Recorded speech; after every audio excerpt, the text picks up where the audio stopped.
Lisa Gunn.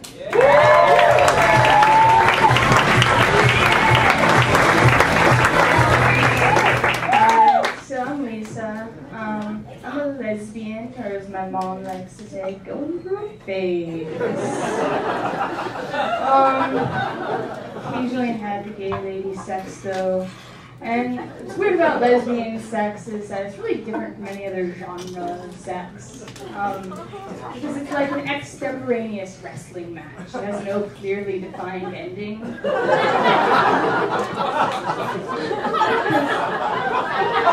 Yes, it's true. Because straight sex always ends with the first orgasm.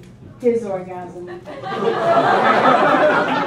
So lesbian sex ends when someone gets Charlie horse. And it's more creative because we use everything. We use arms, hands, thighs.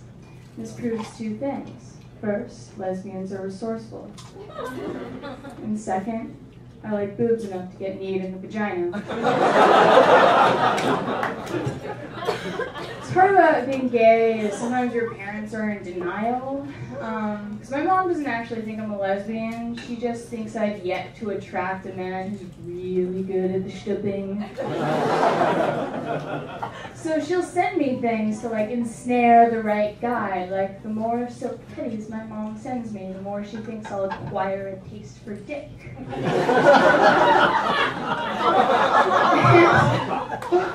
Not joking.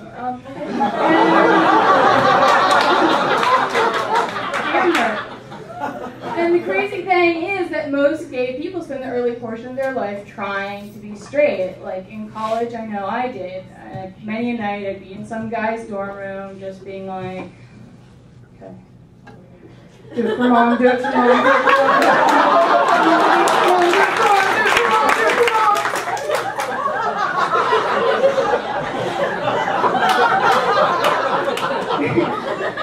Yeah, you know you're a lesbian when you've had sex with men, but you've never actually seen a penis. I also have some social anxiety issues, so I'm afraid of things like parties or making jokes in front of large groups of strangers. And the hard thing about having social anxiety is that the pills they prescribe to treat this, like Klonopin or Xanax, actually make you dumb and slow. So the one time you can socially interface with humanity, you have nothing to say. Because there's nothing going on up there. Your mind is like an empty seashell. You'll be at a party and someone will be like, so how do you know Jill?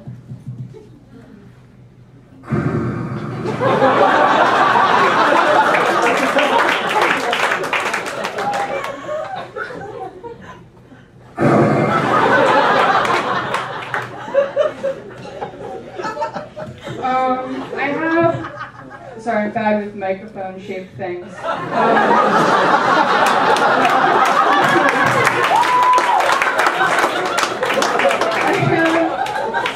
have recently discovered this new pharmaceutical, though, that's amazing at treating all outward manifestations of social anxiety, though. It's called alcohol. And it doesn't come with any directions or dosage information, but I figured out a way of just getting the right amount, just enough to put me socially at ease. And what I do is I tilt my head back, just like so, and I go like this.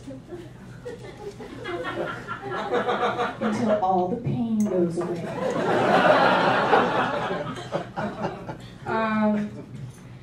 Like most anxious people, I'm afraid of flying, and now whenever I fly, I think I'm going to crash and die. But when I was younger and more filled with hope and bubbles, I thought I would just crash and land on a deserted island. I had to be ready for it. So I'd be on the plane asking for extra peanuts because I needed a peanut monopoly when I got to the island to barter with. I take my family's peanuts as well because I want them to be dependent on me. I try to form strategic alliances on the plane, you know? So I'd go up to the athletically built swarthy man across the aisle and I'd be like, so I have all the peanuts and all the moist towelettes.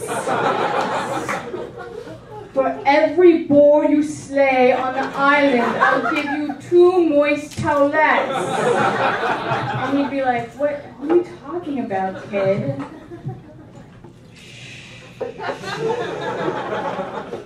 You will be my pet.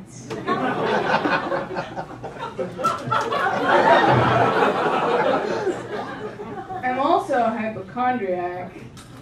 Surprise.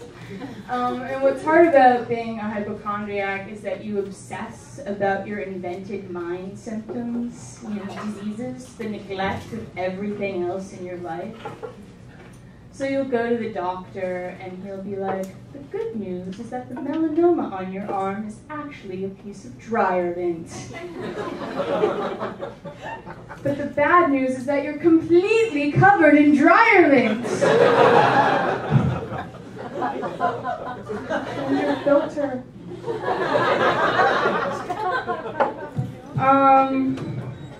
Back to lesbianism. So, what's weird about being gay is that you realize that technically you could be attracted to yourself.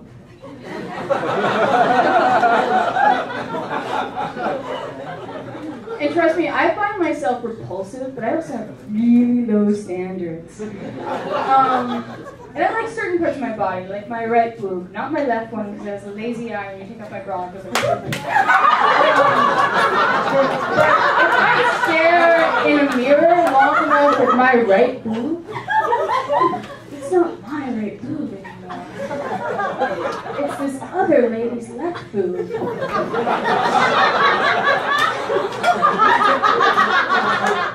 Who is she? And how have I been so lucky for her to wander into my life and into my bathroom? Why won't she look me in the eye?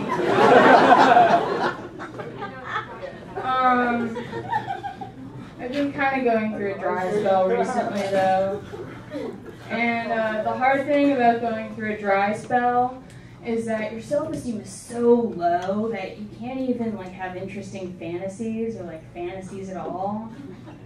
Like I used to fantasize about, being taken slave girl by Xena warrior princess, riding through the forest with her bareback.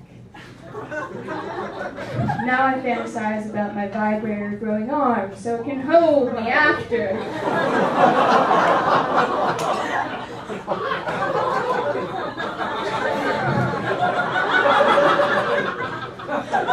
Oh, this has been awkward. I'm going to leave now. Please again, thanks.